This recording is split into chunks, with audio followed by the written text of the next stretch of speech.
to be, hospitable, I will speak in English. Welcome to our USP Lecture. The USP Lectures are a series that have been created by the Office for Research and now Office for Research and Innovation at the University of São Paulo. We have the pleasure to receive distinguished guests, as today, and to promote a better academic environment in our university. So it's a really great privilege to be here. I'm Paulo Nosensvai, currently Provost for Research and Innovation, to welcome Professor Singer, and I will ask Professor Gustavo to introduce our lecturer. Thank you. Hi, good afternoon, everyone. Thanks, everyone, for coming. I know we are kind of in some special times with the strike that was announced yesterday and today, so thanks, everyone, for showing up. I know Wolf from almost 10 years now, I think, and I'm not going to bother you to explain everything that he's done in his life, which would take longer than his talk. I think it suffices to say that, that someone has a long career when he has more letters in the titles that precede the name than the name itself. So if you go to his Wikipedia page, you can see every title that Wolf has. I thought that maybe, of course, I'll say Wolf is one of the most important names in electrophysiology, but not only that, also in visual research for all of us that work with the visual system. His work expanded since the 70s, from plasticity to, of course, the whole gamma story and the function of oscillations in the cortex, which I think is what we're going to hear about today. The talk he's going to give is also based in his most recent work, or part of it at least, his most recent work, which I think once again has that kind of potential, or at least is a very kind of provocative model to explain brain function and the way that we're trying to understand how the brain works. I think for the students, maybe instead of explaining everything that Wolf did, I'll tell a brief story. For those of you who know Wolf, know that he has really good stories, which I think are even more impressive than his career. And I just learned one yesterday that I didn't know, that Wolf was going to hand in his thesis back in the 60s and stop by to have dinner in Strasbourg with his whole thesis, which of course at the time wasn't backed up anywhere or didn't have even Xerox machines to make copies, with the photos of the slides of all his research that he's done. And then, of course, while he was having dinner, someone broke in the car and stole not just the thesis, but the entire thing. And so as he told me what he did after that, spent a couple of days in Strasbourg trying to find even garbage or whatever, the thief, because unless it was a neuroscientist thief, there was not a lot of use for a PhD thesis. Well, little did he know at the time. But so Wolf went back to the lab, collected the same data for another year, and then ended up finishing his PhD. So for those of you who work in a Word document for one night and then forget to save and think your life is over because you didn't save the date, it can be worse than that. So, well, yeah, I'm not going to prolong too much. So thanks, Wolf, for coming. It's really a pleasure to have you here again. Yeah, thanks. I'm really looking forward to the talk. So, welcome for this afternoon. I've understood that I have to talk into the microphone, but it does not serve you any purpose. It's for the transmissions, apparently. So I will try to keep it in my hands as long as I can. Well, it's great that you came in this hot day. For us, it's actually not too unusual, because even in Frankfurt, we now have temperatures above 35 degrees every now and then. So let me get right into the important things. And this is to show you the place where Gustavo had been working for quite some time. This is the old Max Planck Institute for Brain Research in the moment of its destruction. And you already see behind a new building, which is the place where after the complete destruction, we moved all together. And this is the new beauty. And this is where Gustavo spent another couple of years. And he actually was helping to move us from one institute to the next. This is the view from the bridge. It has a wonderful terrace on the 5th floor. And sometimes you can see Frankfurt in this very advantageous scenery. And also at night is nice. So this should keep people staying on at night and work. And so You are all cordially invited to pass by to spend, well, students are not here today because they are on strike, so they miss it. But you are all invited to pass by if you want to spend some time with us. Please do come, do ask Gustavo, he has all the links. But then come back to Brazil. Don't stay in Germany. So what I will do is, I will make a brief comparison between artificial and natural intelligence systems, then discuss some of the principles realized in natural systems, in our brains, validate these principles with a simulation study, and then come to the quite recent conclusion that we came at that suggests to us that the neural systems use strategies of analog computing. So forget about the spikes, it's analog computing. And what the brain does resembles very much what quantum computers do. And I try to get this message across this afternoon. So what are the new challenges imposed by these artificial intelligence systems?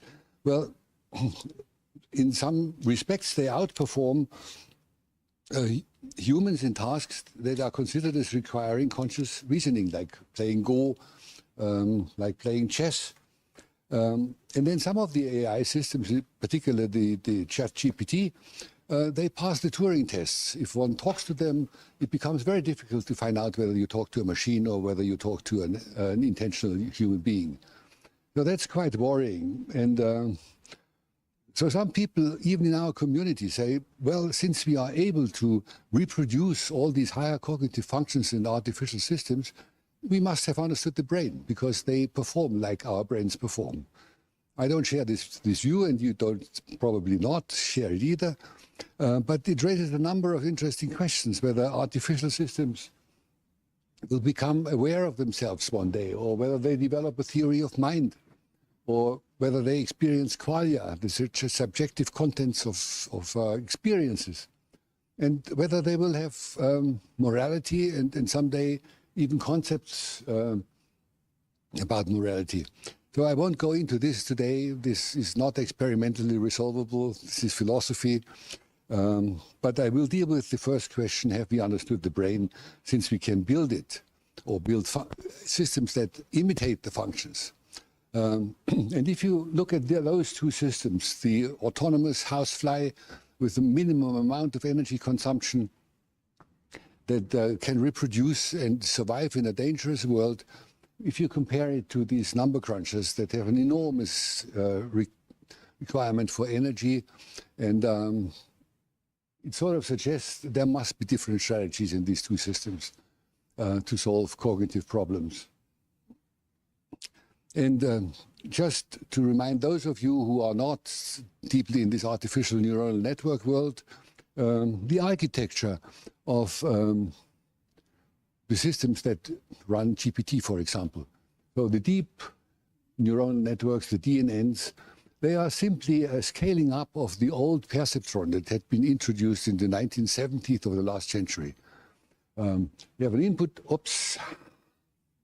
you have an input layer with some sensors. You can present some pattern here, and then activity of these sensors is distributed via divergent and convergent connections onto the next layer of units, the so-called hidden layers.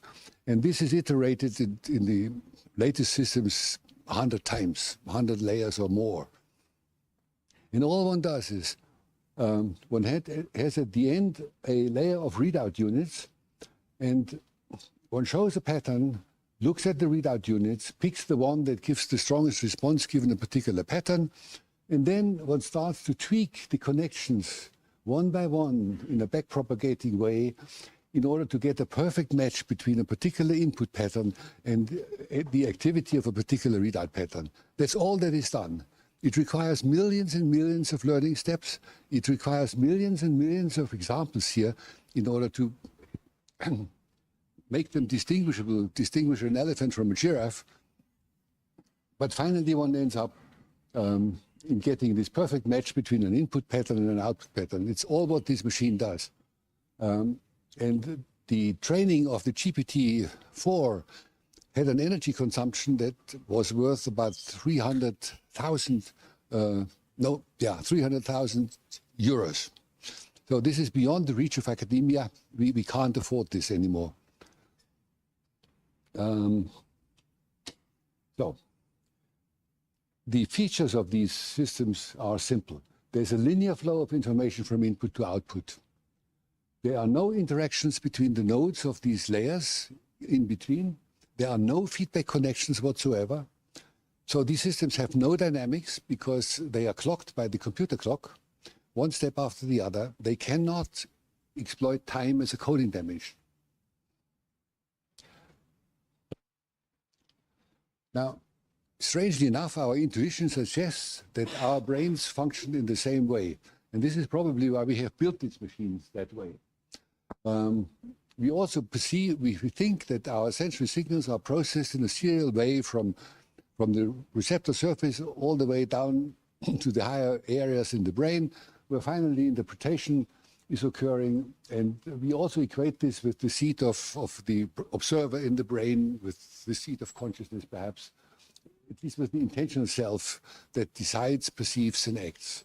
And most philosophical schools in the Occident, they actually pursue this idea, until nowadays even, that you have this serial processing of information from the receptor surfaces into the brain, and then somewhere miraculously perception emerges.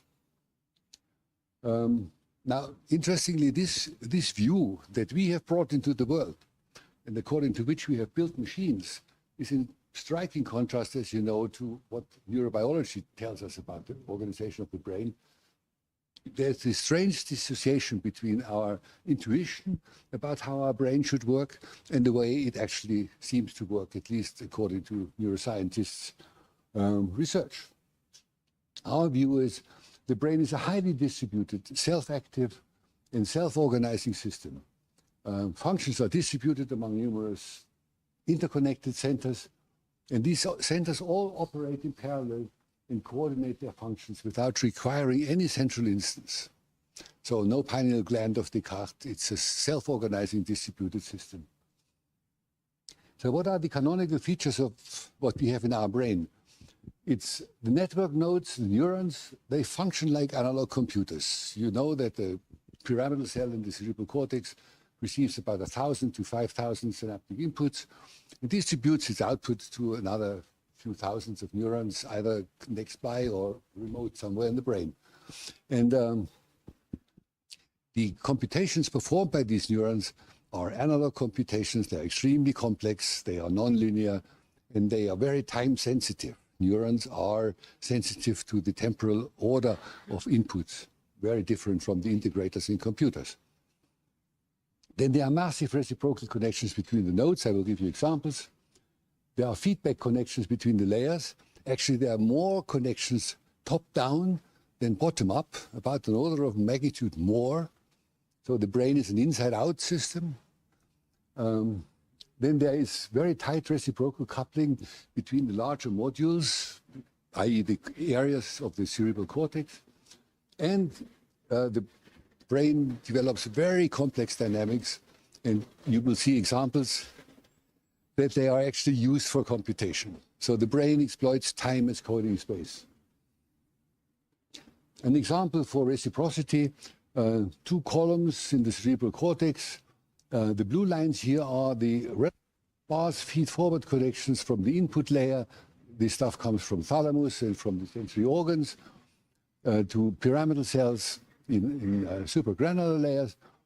And these cells all talk to each other in a horizontal way. They are connected through these red axon collaterals in a very, very dense meshwork.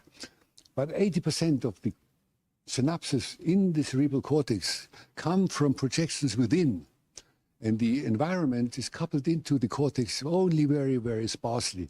Only 6% of the synapses in the input layer of the visual cortex, of the primary visual cortex, they actually come from the sensory organs. All the rest comes from within. So the brain talks to itself all the time and it talks to itself in order to interpret these sparse sensory signals, and you will get examples. The same principle of organization, it's like a fractal structure, is repeated over and over again. So you have it again in the interconnectivity between the various cortical areas that deal with different modalities, different functions, not because they have very different intrinsic organization. They are all organized in very much the same way, but because they receive their input from the eyes, from the ears, from the body surface, or they project out to the motor system, to the muscles. So the functional specialization comes from the input and output connections, but they all talk to each other in a very, very dense and reciprocal way. And this is shown here only for the visual areas in the macaque cortex and some executive cortical areas in the front of the brain. And these connections here, these white lines, they stand for massive axonal connections, reciprocal, that link these cortical areas with each other, i.e. they link the neurons in these areas with neurons in other areas.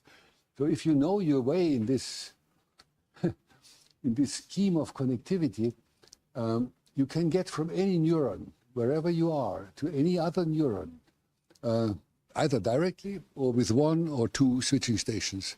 So it's a very dense underground network. It's ideally shaped to support communication. It's a small word network architecture or rich club network architecture. And 70% of all possible connections are actually there. They are realized. So this is an immense complexity of crosstalk that is allowed through this connectivity. I put this up because it's just beautiful. So enjoy it. It's a living human being with its fibers shown by diffusion tensor imaging using MRI. So it's just nice. Huh? So what is the structure of representations in such a highly distributed system? Let's make a short Gedanken experiment.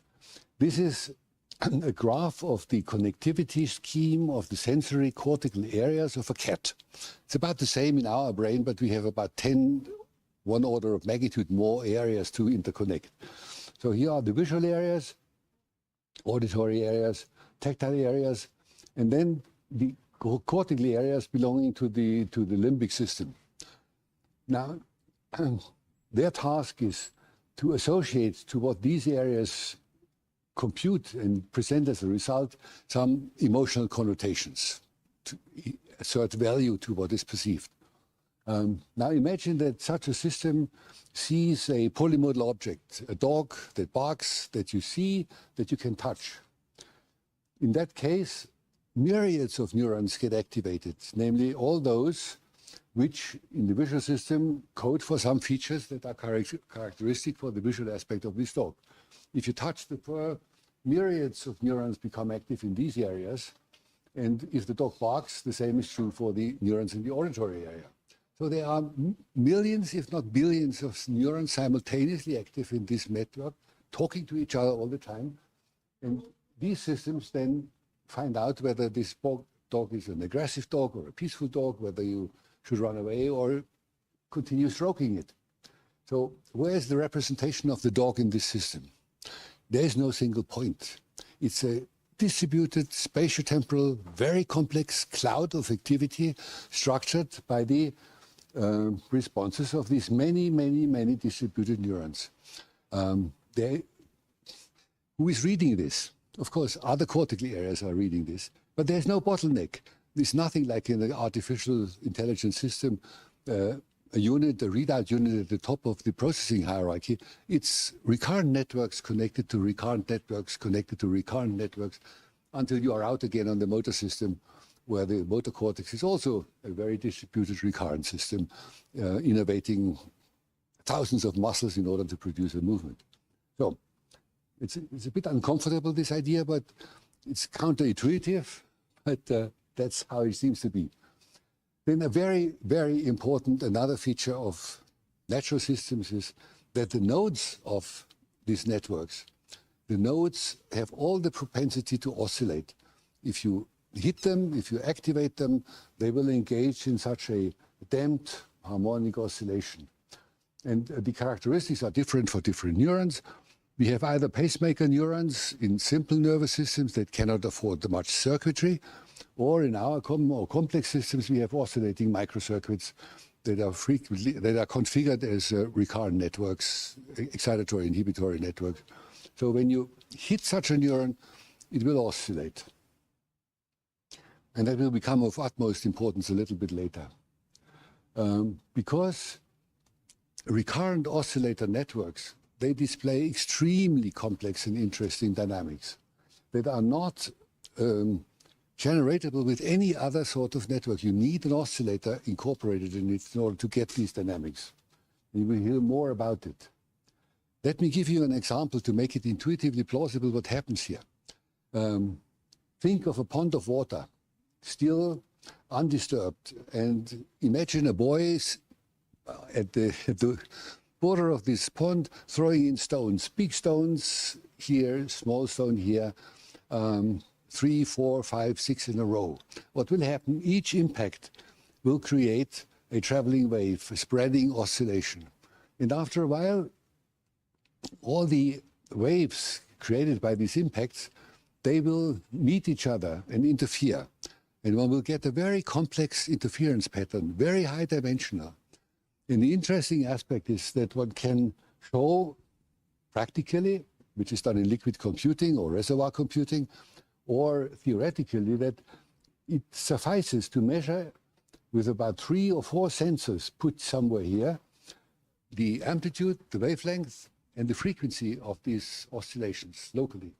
And then one can reconstruct one by one the whole history of events, where which stone has been thrown in when. So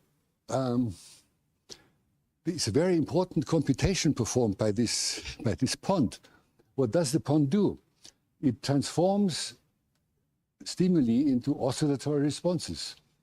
It converts sequential events in a high-dimensional dynamic state into this interference pattern. It allows for the superposition of information through fading memory, because as long as these waves propagate, the pond remembers what has happened. So the propagating or traveling waves are a signature of a memory. And it allows the pond to code both for the spatial and the temporal relations between those impacts by using interference as a way of coding. And it can be decoded with a linear decoder. Now, it just so happens that recurrently coupled neuronal networks have exactly that same property. This is a recurrently coupled, where is it? Yeah, a recurrently coupled neuronal network. When you activate one of these neurons, one of these nodes, activity will propagate to the other nodes. There will be spreading waves. And if you have several stimuli simultaneously, they will cause these complex interference patterns. So, in the pond, all the interactions are homogeneous. Water molecules can only interact in the nearest neighbor fashion.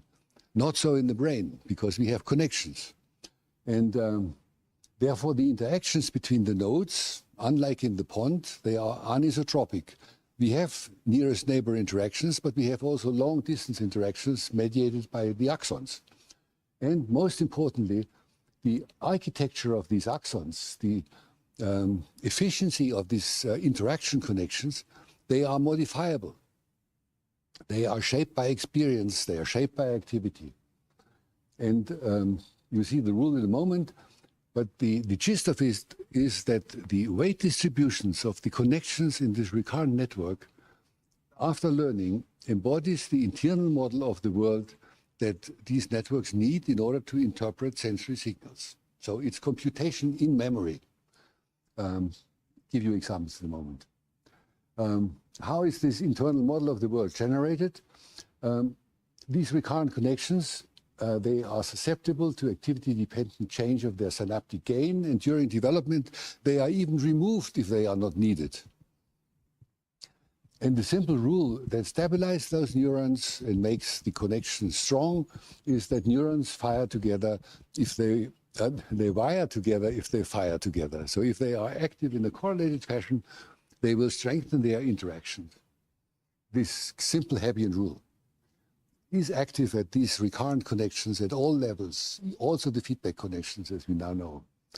So the functional architecture of these recurrent connections reflects the statistical regularities of the environment, because features that often co-occur in the natural environment, for example, if they belong to the same object, will always drive feature detectors that respond to these features simultaneously, and these feature detectors will enhance the coupling among each other. So here's a simple summary. Initially, when these recurrent networks are expressed in a newborn brain, there's more or less an all-to-all connection, weak connections, very unspecific. Later, after learning, connections become pruned and tuned and strengthened between those cortical columns that respond to features that frequently occur in the natural environment. So the statistics of the external environment, they are internalized and expressed in differential weight distributions and connections. So what does that buy you? So one consequence of this anisotropic coupling is that we know that coupled oscillators tend to synchronize if they have more or less similar resonance frequencies. And that the coupling strength determines the synchronization probability. This is the Arnold-Tang theorem for the theoreticians. Hence, nodes or neurons that are tuned for features that frequently occur in natural environments, they synchronize their responses if such related features occur simultaneously. This is sort of perceptual binding function. Meaning that semantic relations, meaningful relations in the environment, get translated into synchronization probability. So it's temporal coding. So one of the predictions is that columns responding to frequently co-occurring features should synchronize if they are driven by groupable features. And this is actually what one sees.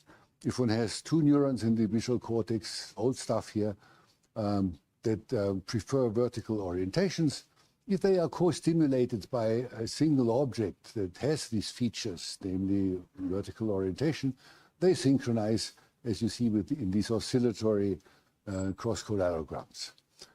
If the same two neurons are activated by line segments that move in opposite directions, so clearly not belonging to the same object, these very same neurons discharge nicely, but they don't synchronize. So synchronization becomes a signature or a code for relatedness. One thing that it buys you. Then one can test make a number of other predictions. I will quickly go through them before I go to the simulation study to give some causal evidence for all this. But how do these experiments work for those who are not neurophysiologists? One implants electrodes into, in this case, the visual cortex of a monkey. These electrodes stay there for years. We can record day by day by day until the electrode tips get eaten up by enzymes, and then presents to the monkey some visual stimuli. In this case, were letters. These are the receptive fields of the neurons that respond or that cover this part of the visual field. Then one gets a vector of neuronal responses. In this case, was 60 or a little bit more cells. They fire when presented with letter A and B and C.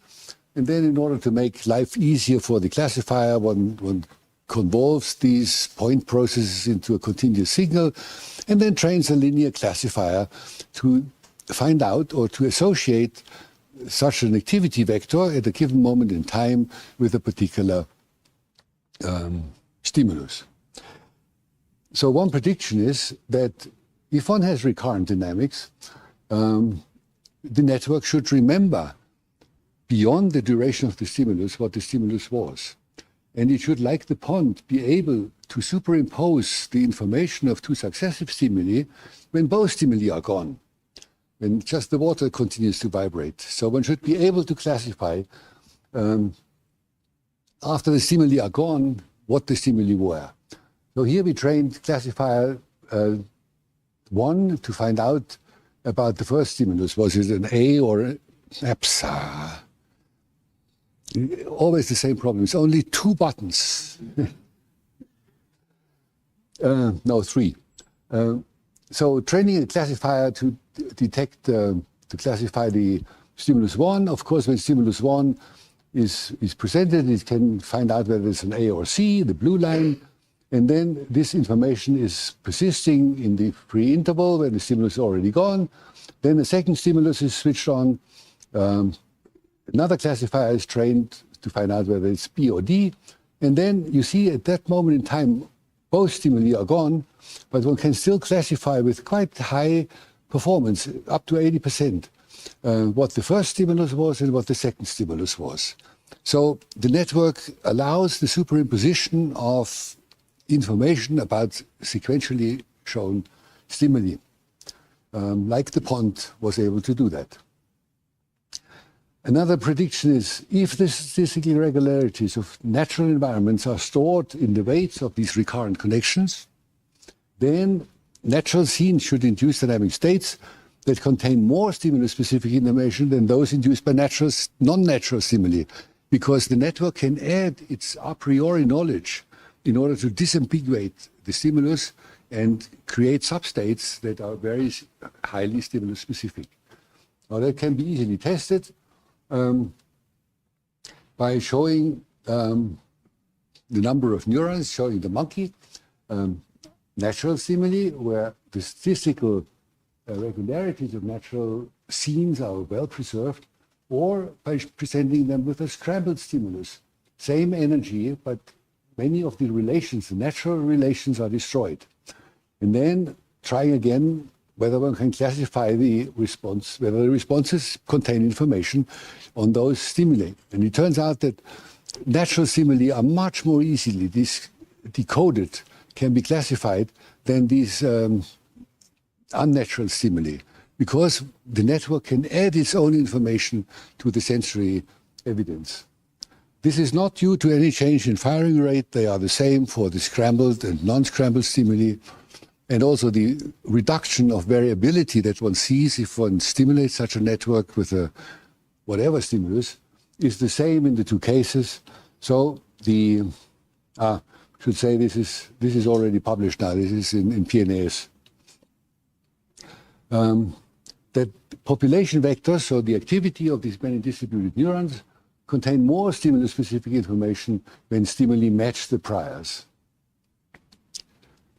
Another prediction is, if priors are acquired by familiarization, by perceptual learning, so if stimuli are shown very frequently to the network should learn about these stimuli, about their statistics, change the gain of these internal connections, and then when it's spontaneously active, it might every now and then replay the states that are characteristic for such a stimulus. One can also show this. In this case, animal has seen the D and the E and the F very, very frequently over a couple of months. And then we trained classifiers to reproduce, so arrays of readout units to reproduce the brightness values decode the brightness values from these vectors, right? To make our life easier, because we could then look on the scope or on the screen and see what the spontaneous activity does. And then just take stretches of spontaneous activity and slide these classifiers over the spontaneous activity. And it turns out that every now and then, usually associated with a bump in the field activity, that the network plays back what it had seen a long time before, and very, very often a 1, then a little bit later an E. It only takes about 50 milliseconds to replay these vectors.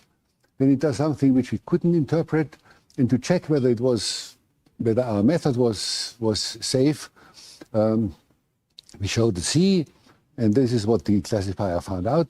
So the network replays what it had seen before in high-dimensional vectors that can be decoded. Now, a very important and I think quite exciting prediction was that recurrent networks, as you have already seen, respond with traveling waves causing interference patterns when stimulated. Now, this predicts that the nodes of this network should respond in a particular sequence when a stimulus is shown. And question was, does this rank order of this sequence contain any stimulus-specific information? So first thing was showing monkey natural scenes. You will see them in a moment. And that produces in these many neurons phasic responses that come in the very beginning. You don't see much temporal order in here, but if you ramp up the stimuli slowly, one can expand this response in a expand these responses, then rank order them, and you see that they actually come in a particular sequence. This sequence is still there, but barely visible here, and with the short pulse very poorly visible, but you will see information still there. And this sequence is stimulus specific. If one uses the sequence derived from one of these natural stimuli, so this is bananas, fruits, and leaves, one has the sequence, but if one applies the same rank ordering to responses of other scenes, it's no order in it. So they are stimulus specific. And they are so stimulus specific, then one can decode stimulus identity simply from the rank order. Who comes first, who comes next, who comes third, who is fourth and fifth. And usually it's enough to have 10 nodes to know what the stimulus was. This works also for the responses to the sudden onset stimuli, where with the bare eye you don't see any sequences anymore. But the classifier can do it. As you see, 80% correct decoding. Again, interestingly, these sequences are particularly nice if the stimuli are natural and not manipulated. So here we took away some of the statistical properties of natural stimuli, morphed them or scrambled them, and then these sequences can be decoded less efficiently. The best decoding happens with the natural sequences, again for the same reasons. The network collapses into a substate that it knows, and this is then very robust and can be classified. Now, what is the fun with this temporal code, rank order code? It can be decoded much more quickly than a rate code. Usually, one counts the response amplitude or the discharge frequency of each single neuron over a certain interval, and then gets large amplitude here, small amplitude there, inhibition here. But in order to find out about the frequency, since cortical cells are not discharging very frequently, have low discharge rates, you have to have long integration intervals before you know which neuron is more active than another one. Not so with rank order. You can find out immediately who is first, who is second, third, fourth, and fifth. It turns out, using rank order decoding, you get identification of stimuli already after 10 or 20 of the fastest responding neurons, while if you take these very same neurons and you try a decoding from the rates, you are at close to chance. So this could be a trick of the nervous system to be very, very fast by using the rank order of responses, a temporal code rather than a conventional rate code. Now, conclusions for this experiment: network interactions generate stimulus-specific response sequences. The consistency enhances the decodability of the sequences is best for natural stimuli that match the internal model.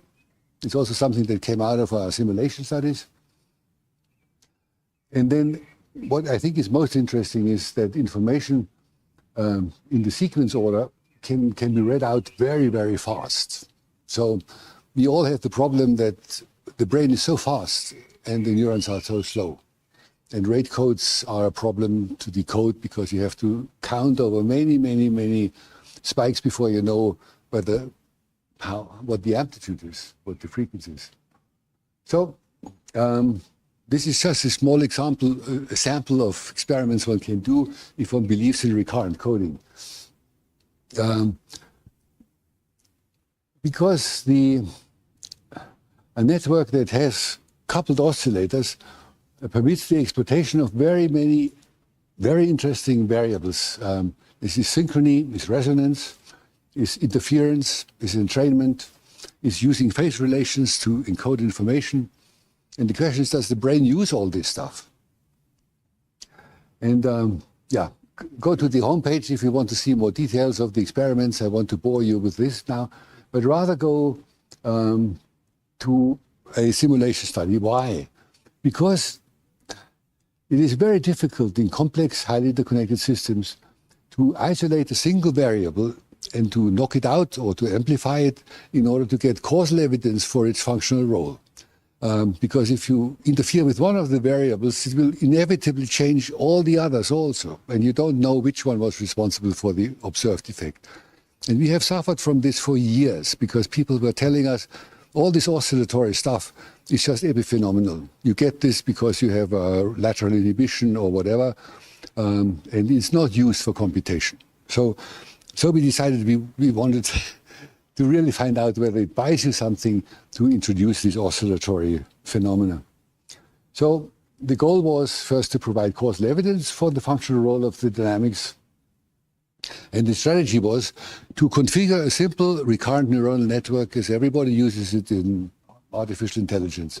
And then step by step, add into these networks features that we knew from physiology, whose function was not very clear, like the oscillations, and see whether it buys us something by testing the performance of our networks on benchmark tests for pattern classification. We used spoken words, there are benchmark tests for it, and we used the MNIST figures, which are handwritten figures, numbers and letters. And so we transformed these handwritten numbers by scanning into time series and fed them into a recurrent network. And we concentrated on what we knew from primary visual cortex. I think one could do exactly the same if one used the whole network of interconnected cortical areas. So this would be the next step, because as I said, it's probably a fractal structure, same principles. So the network was simple, nodes coupled anisotropically after learning. Before learning, they were coupled diffusely. All nodes, after a while, we had configured as damped harmonic oscillators, and during learning, they acquired feature specificity. So it's more or less what we knew from visual cortex we tried to implement. And to our really great surprise, it turned out that as soon as we made the nodes oscillate, this was the most important step. Our network, which is called HORN, the Harmonic Oscillator Recurrent Network, outperformed by orders of magnitude all the other networks that are on the market, like the long short-term memory network or the gated recurrent unit network. You can't even see how fast it learns, because I should have expanded this graph. So those are two of these horns. After 10 or 15 learning steps, they are up to 80–90% performance. Also, they are much more economic. They need much less variables. They are sparse. As you see here, we don't need much parameters in order to be already quite high in performance. Also, they turned out to be extremely robust against noise. Here are the competitors: long short-term memory, gated recurrent units. Here's the horn. If you depixel the letters that they have to classify, the horns show graceful degradation at the noise level where the other systems are already down to chance. There are good reasons for it. It has to do with coupled oscillators, has to do with resonance and entrainment. Then we thought, well, the nervous system is sloppy. And the question was, is this sloppiness just imprecision of nature, or does it play a functional role? And it turned out it helps to be not too precise. So when we started to give the different nodes different preferred oscillation frequencies, and when we started to introduce conduction velocities, so delays in the coupling, and if we started to scatter that delay, networks got better and better and better. The more heterogeneity we introduced, the better they were in performing their task. It was also true when we had the networks first through passive learning using this Hebbian rule, exposed it to the environment that it would later have to perform in. Like when we had word recognition networks, we exposed it just to syllables, spoken syllables, not words, but just the statistics of language.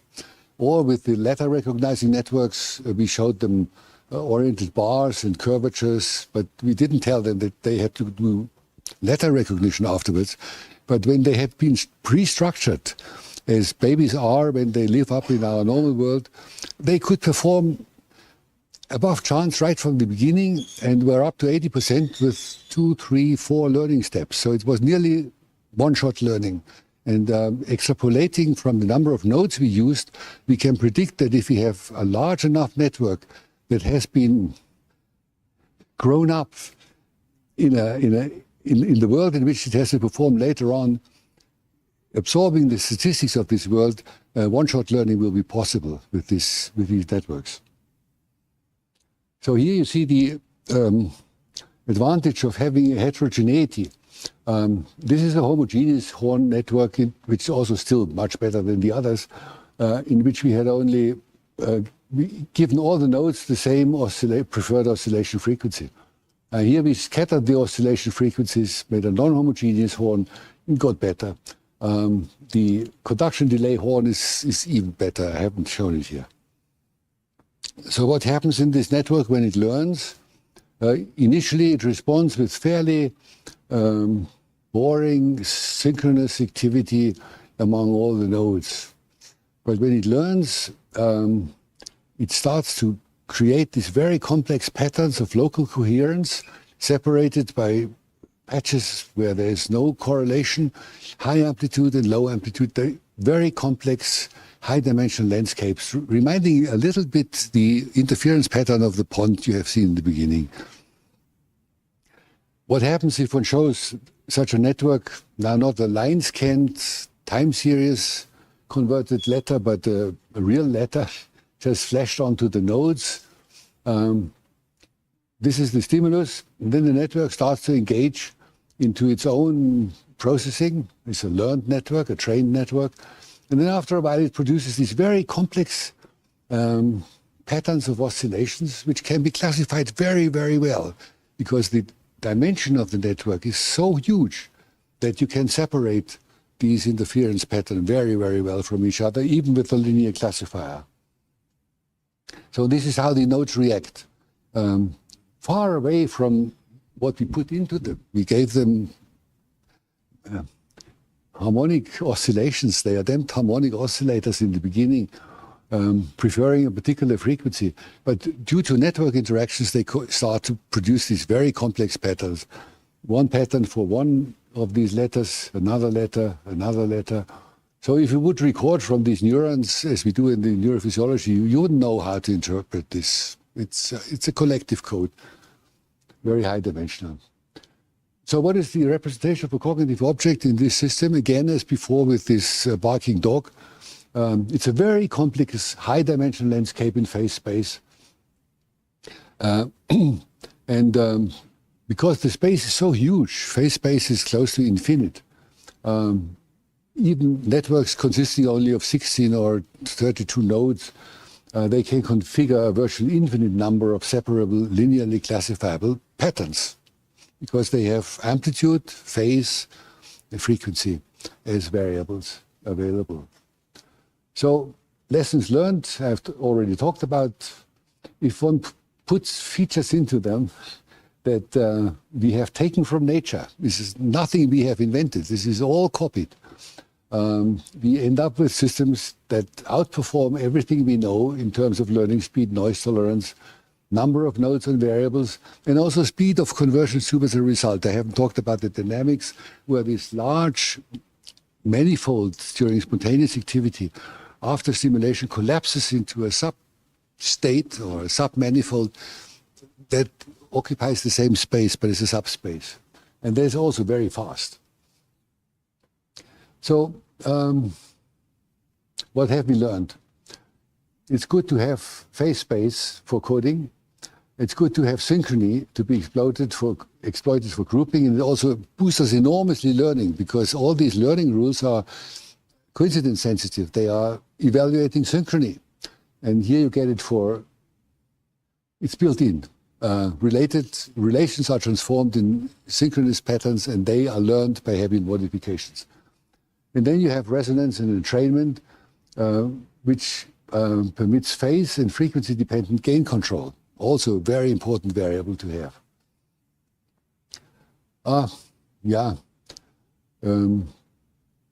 Let's spin that.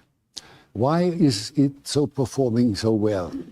There's, first of all, is the high dimensionality of the dynamic space that these systems can explore because of delay coupled oscillators. Then all the computations are analog. They are genuinely analog, and they consist of a highly parallelized search for the best match between some sensory evidence that is distributed onto the many nodes and the knowledge that is inherent in the network due to the learned anisotropy of weight distributions. And then I already talked about the self-organized conversions into a substate that is stimulus specific, and the result of a match between evidence, sensory evidence, and already known priors that sit in the system. Computation within memory. And it's this annealing process, this collapse into a substate of lower dimensionality that is characterized by low entropy or minimal free energy. This annealing process resembles very much the strategies that are used in quantum computers. It's more or less mathematically, formally the same thing, except that most quantum systems use the spins, while this network uses the phases. It's more or less, I wait for critiques, but this is what it looks to us. And nowadays there are more and more people trying to simulate what quantum computers would like to do in other media, by either in optics, and some of them even in mechanics, using vibrations for this annealing process. Now, question answered, yes, these biological systems, they use completely different strategies. And I think we are very impressed by the ingenuity of evolution, because it now appears that, yeah, also these little fly brains, they have oscillating neurons. They compute in analog world, because in the neuropile, many of the operations don't even need spikes. There is direct analog to transmitter release to analog coupling. And let me finish with an outlook. I think one should start to implement this computation strategy in analog technology. We try it. It's extremely energy efficient. It can be miniaturized, and it works at room temperature. The problem is that the market is empty. There is no analog building blocks anymore, because even if you want to have a sine wave generator, they sell you a chip that calculates the sine wave digitally and then uses an analog to digital to analog converter to get this sine wave out of it. So one would have to invest into analog technology that is sufficiently precise to build such systems. Now we know how to do it. We can simulate them, so we can build them, but there is no hardware available. And then I think this dynamic view will also revive some of our searches for more the philosophical part of what we do after work hours. You know, there's a whole field out there in search of the neuronal correlative consciousness. I won't go into that because that is another lecture.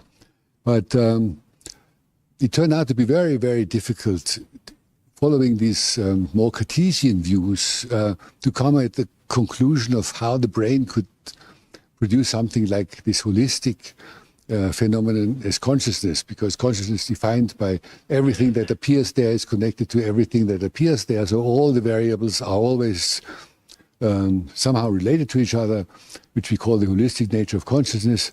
Then we don't find the center in the brain that we can knock out and that will knock out consciousness. yes, there's the brainstem. If you destroy it, then it's like pulling the plug. The system doesn't work anymore. And there's also this continuous, seamless stream of conscious contents. This, what appears in consciousness is always connected also in time. And so the dynamics I have been talking about, they intuitively are more similar to what consciousness actually is. Nobody knows how to define it. It's the worst defined explanandum I know of. But it feels better in the framework of this dynamic view to think about not to search for a center of consciousness and to have this very holistic nature of the processing, because in this system everything is connected to everything else, and they also talk to each other all the time, not only within the visual system but also between the cortical areas. Okay. Having said this, one might perhaps go on to look for other variables that we haven't considered very much. And these are variables that people use in order to diagnose and investigate complex nonlinear dynamic systems. So one should look for coherence or synchrony, for correlation structures, for the distance of the system to criticality and chaos. What we already know is that the system likes to stay close to criticality, this place where it performs best when it's awake. And when it goes to sleep, it lowers down, gets away from criticality. One could look for dimensionality changes, for changes in entropy, for changes in free energy. Many other things I don't know at all. I have been trained as a medical doctor, so other people know much more about these systems, but it's perhaps worthwhile to look at the brain in a different way as we used to. It's not a stimulus response machine. It's something much more interesting. My colleagues, I would like to thank very much. This is my technical assistant who was absolutely important for the recording of the data, like Yilin Yang, the same postdoc, now left. Andrea Lazar, early on with us, very good theoretician, mathematician. And then those are the three. This is a mathematician, theoretical physicist, a mathematician from Russia. They are mainly responsible for the simulation study. And with that, thank you for your attention.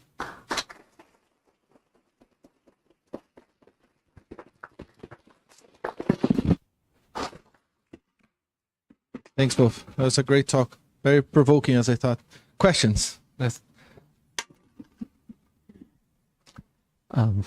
I do not regret staying until the end, but I really have to leave. Thank you for a lovely talk, and for all the provocation in terms of processing of information, whether digital or analog. I have to make a comment on the quantum computing parallel, because there's a lot of debate in the community, in the quantum community, whether the approaches for annealing in terms of adiabatic computing are quantum or not. There are several classical strategies for annealing.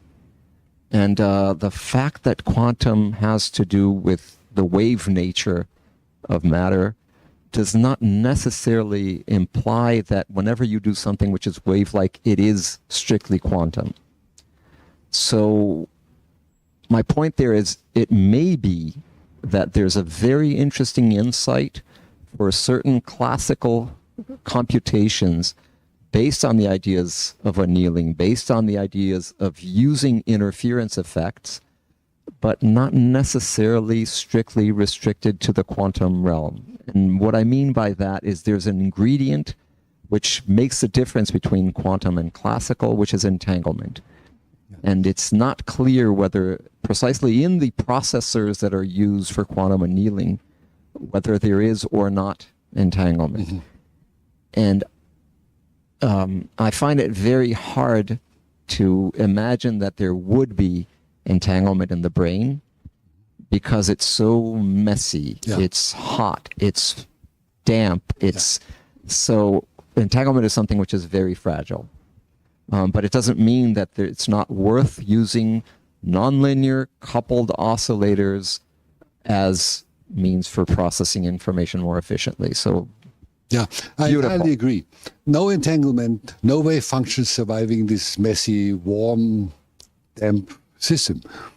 So maybe entanglement is not what is really required in order to express the computational charm of the quantum computer.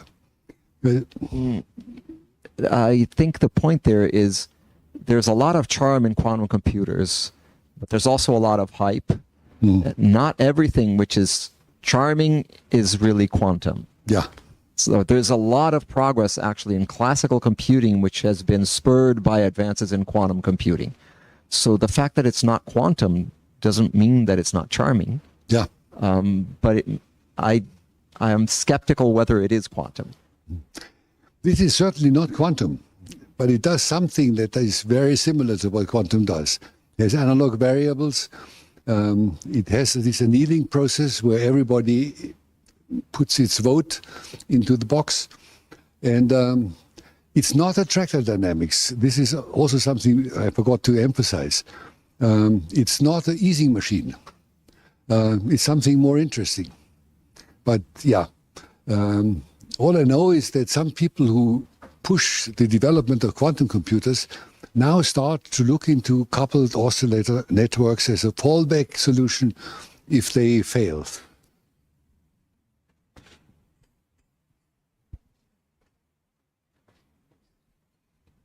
More questions?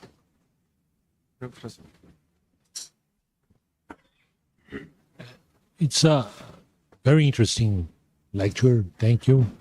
And in sum, you start talking about a philosophical way about the topic. And I'm thinking about in each moment during the history of neuroscience or the study of the brain, we believe that the brain was something as a mechanical, a hydraulic, a electrical, and now we choose the computers to use as a metaphor. And your proposition is some critics in the sense of a simple computation way. But did you believe that the computer is the correct way to understand the way that the brain works? And it's only one thing more. You talk about the liquid metaphor, the idea of the liquid metaphor. And in some sense, the way that you are proposing, the Hebbian way to understand the networks, is much more complex than the simple way to look only to the spikes or something like that. And but maybe it's interesting to avoid the computer, or it's much more interesting to try to make more complex the way that we expect that the computer will work, to use as a metaphor. Yeah. And I'm not sure if I make me... No, you're clear. Well, you are right. People have always used metaphors from the technology of their times in order to explain the brain. And now we use the computer. We have, in the beginning of my career, really thought that if we work our way into the brain from the sensory surfaces, according to the strategy proposed by the Hubel and Wiesel, so divergence and convergence, very much as in these artificial neural networks, that if we get on the top of the processing hierarchy and then out again on the motor side, that we have understood the brain. And this was one of the great disillusionments I had when we discovered, no, this is not true. And then we discovered that computers have this central processor, and then they have the memory. And when they work, they have to make an arithmetic operation here, then they have to dump the result here, then they have to read it back, and they do. The reason was that the early computers, the central processor was so expensive. It was tubes, it was the von Neumann machine. And this architecture has been kept alive all the time. It got faster, it got smaller, but it didn't get more efficient. And now we are at the stage where I heard recently a talk, the extrapolation is, if we continue that way, in 2040, the energy consumption of the servers on the world will be the whole production of electric energy worldwide. And it doesn't converge, can't continue like that. And therefore, they start to look for brain-like solutions. And we have not understood them. I mean, this is just a very simple example. Only a provocation about your provocation. Computer scientists will use brain as a metaphor now. That's what's going to happen. Yeah. Professor Zinger, thank you very much for the talk. And it's not every day that we see flies, quantum entanglement, and consciousness in the same talk, right? But my question is much simpler than that. If I understood right, in the last part, you sort of are building the recurrent neural network. You're sort of building a mesoscopic model of the brain, right? So you see not as a single neuron, perhaps a region that oscillates in a certain frequency, a damping parameter, etc.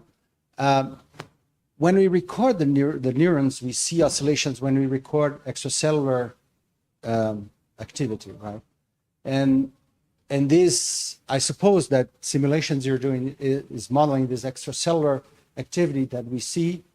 But neurons are subject to synapses and spikes and all. So they're sort of blind to this kind of oscillations that we see mesoscopically, let's say. So how do you see that we can reconcile that the language of neurons is spiking and then oscillations is something that we record in a collective behavior?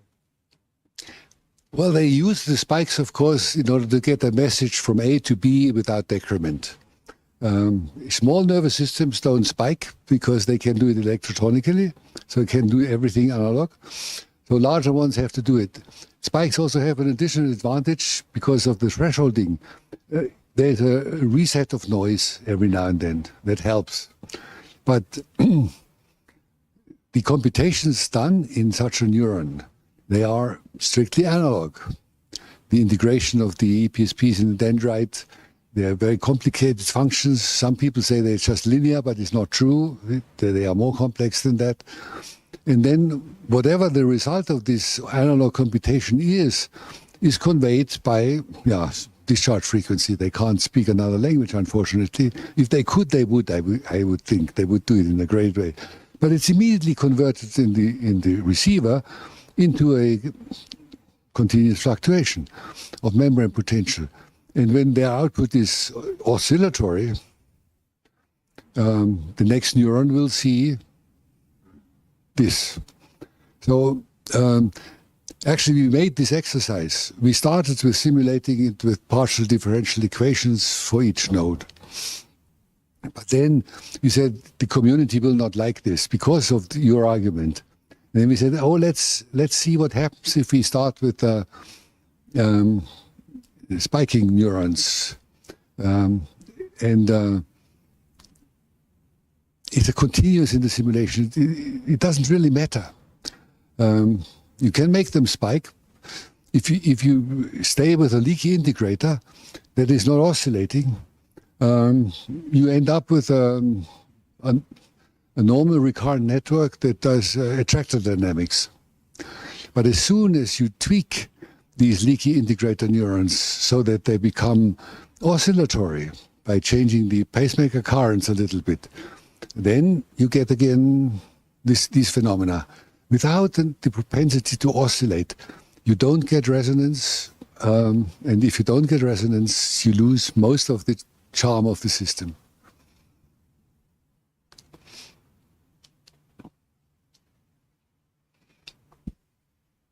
More questions? It doesn't help, it's for others.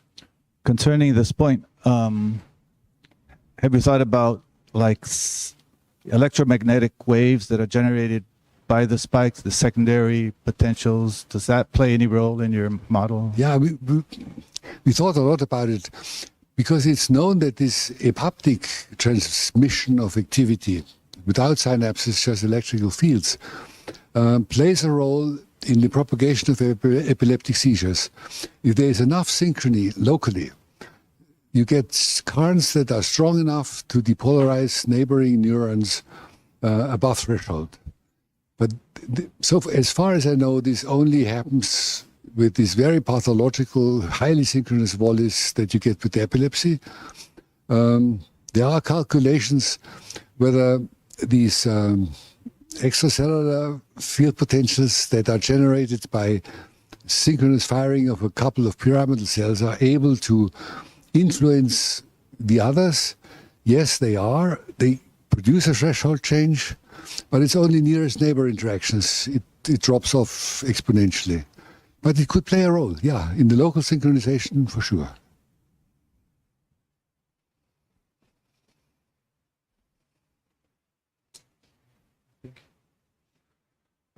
Maybe I'll ask one question if no one has another one, just because I think it was actually very in the beginning, early on in your talk, you mentioned about that the brain is an inside-out system. And then obviously I thought about Bouchak's new book, right? So just for maybe the people that don't know, there's this new proposal in neuroscience by Bouchak, which is a great researcher, saying that we should stop using kind of our intuitions that comes from philosophy to try to explain brain processes like memory, perception, cognition, whatever it is.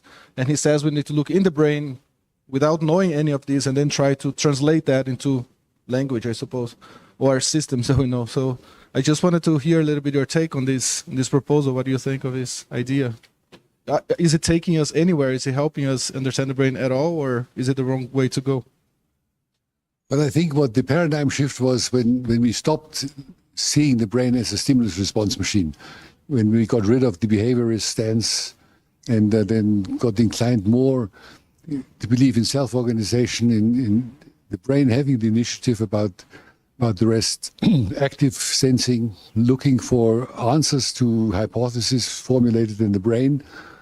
I think not far from here, from Chile, when Maturana and Varela developed their philosophies, it was exactly this. It was a radical constructivism saying the brain has a priori knowledge, either, both from the genes and from early experience with the real world, and then using this knowledge as priors for the interpretation of sensory signals and actively searching for the best match. So I think this machine knows enormous amount about the world and then just confirms its hypothesis by taking sensory evidence. And considering this point and thinking about the fact that it's evolutionary construction, maybe the idea could be something like more than only the stimulus and response, a predictory machine, the brain. Yeah, the brain is self-active all the time, formulating hypotheses and then using the sensory input in order to confirm or falsify or correct that internal model of the world. It's a prediction machine.